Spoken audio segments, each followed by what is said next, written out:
مادرم رخساره گرمت کجاست؟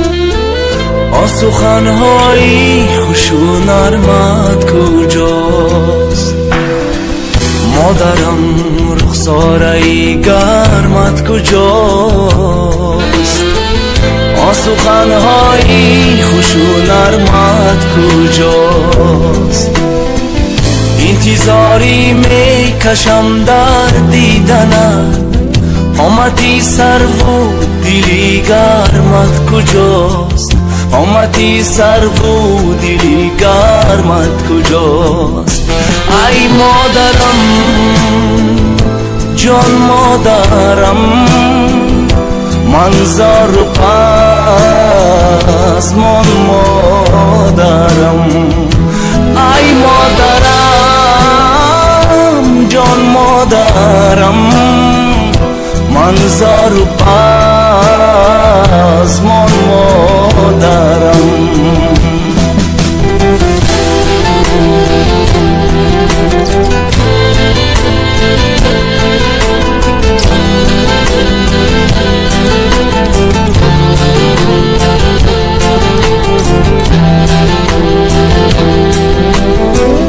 مادرم افسوس رفت سال گشتی پیر، صدر غم من نشدم دستگیر.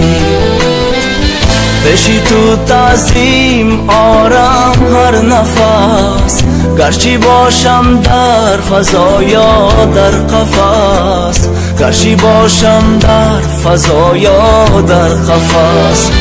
پیشی تو تعظیم آرم هر نفس، گرچه باشم در فضا یا در قفس، گرچه باشم در فضا یا در قفس.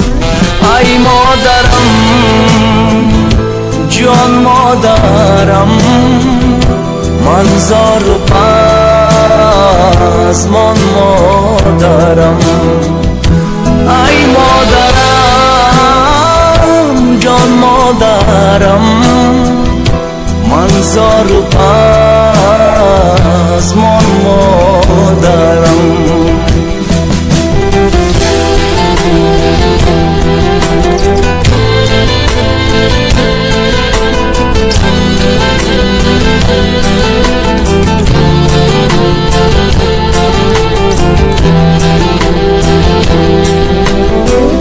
مادرم ببخش آن شیری سفید، آن کی خوراندی مرا تو بامه.